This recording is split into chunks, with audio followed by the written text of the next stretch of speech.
Welcome, come on in. My name is Jamison, and I'm the scene shop foreman at People's Light and Theater. Welcome to the home of Dividing the Estate. It took us about 5 weeks to put the set together, starting with absolutely nothing down here. We struck Tom Sawyer and then started our construction of this set. An interesting part of that process is making sure that everybody always has something to work on. The shop is made up of like 3 to 4 people. However, our paint crew is only 1 person. So we had to stagger our builds and make sure that each of us had something to work on at all times. What we did is break up the whole house, if you can see throughout here, it goes on for a little while, into sections. The dining room being one section, the parlor, everything downstage here with the furniture, another section, the entranceway, and what we called the miscellaneous walls. All those rooms that go off into the rest of the house, they don't really go off to the rest of the house. They're just a few flats that block the sight lines so that the audience only sees what we'd like them to see. So our first section was the dining room and those miscellaneous flats. That wave was created because we built flats until we ran out of materials. The shelves in our space can only hold so many pieces of 1x at a time and so many sheets of luan. So we built all of those flats, we ran out of materials, and that gave Will, our painter, something to start working on. While he was painting these flats, we came down to this space and started installing our floor. The floor, although it's supposed to look like a finished hardwood surface, is actually made up of strips of luan. The luan comes in 4x8 sheets, and it's only 1/4 inch thick, as opposed to the inch thick that a real hardwood floor would be. We brought them down and we installed them with small spaces in between. There's about an 1/8 inch gap there. The reason we do that is because if we put all those strips tight together, they'd line up flush and smooth and end up looking like a full sheet of luan again. So the little bit of space makes it look more like a real hardwood floor. When we finished installing the walls, the next step is the wallpaper. All of these walls are covered in wallpaper, except for the entranceway.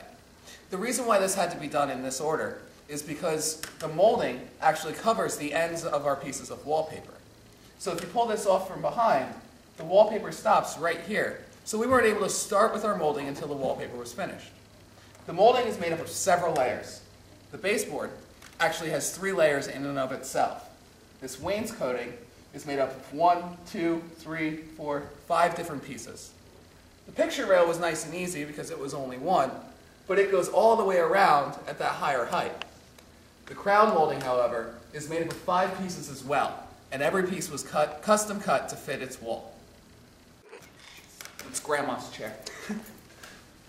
The props were in the rehearsal room for almost the entire rehearsal process for this show.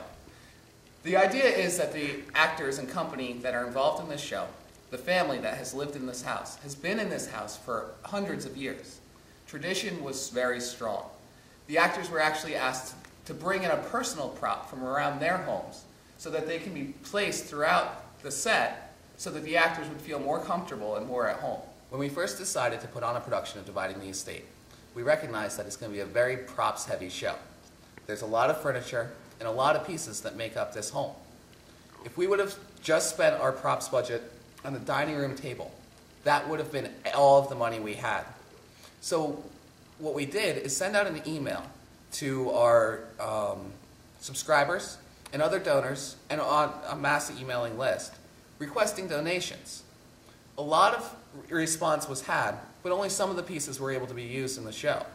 They had to match the requirements that were set by our set designer. So, although we didn't turn anything away, a lot of what we received ended up in our storage units, waiting to be used in a future production. Back in the fall, we actually sent our props master, Liz Stump, and props intern, Sarah Pierce, to an upholstery class. They spent several weeks in this class learning how to upholster, and almost every piece of furniture you see on stage has had their touch. This is not my grandfather. Although there may be some resemblance, it's likely the picture of a family member of one of the cast members, or perhaps somebody else from our production staff. I didn't have family portraits to donate, but they all certainly did. Our set was designed by a man named Tony Strages. He wasn't the original designer we were looking for, but the man we were trying to get our hands on had a prior engagement and wasn't able to do our show. but he was kind enough to pass on our information to his agent, and that agent passed it on to Tony, and we were blessed to have him come down and work with us. Tony's won 2 Tony Awards on Broadway, and has also worked in other places all across the country. For this show, he showed off his amazing attention to detail. Every piece of molding, every window, every step, all of the floorboards were drafted well ahead of time. We had detailed drawings of what he liked. Also, he was very engaged with our director, Abigail Adams. The two of them came to a decision very early on that this house is not just a house, but it's a family home with warmth and love. And that was the most important thing they wanted to get across. So, months before we were even able to start the construction of the set, Tony had shown us a rendering, a pencil drawing, a sketch that looks almost identical to the set that you see in front of you today. That sketch had every picture on the wall, every clock and mantelpiece, every piece of furniture already drawn out, already planned. His attention to detail is so fine, in fact, that some of these portraits were cut in the last minute because they didn't face the right way. If you'll notice, every image broken on center faces in towards the center. That's a small trick that the audience will never even notice, and it's not like they're going to walk out of the theater saying, "Oh, did you see all those pictures?" But subconsciously, their attention will be drawn towards the center of the stage and the real power moments and power positions on the stage. All right, well, thank you very much for coming to visit. Dividing the Estate runs at People's Leighton Theater in Malvern, Pennsylvania through June 5th. For tickets, call our box office.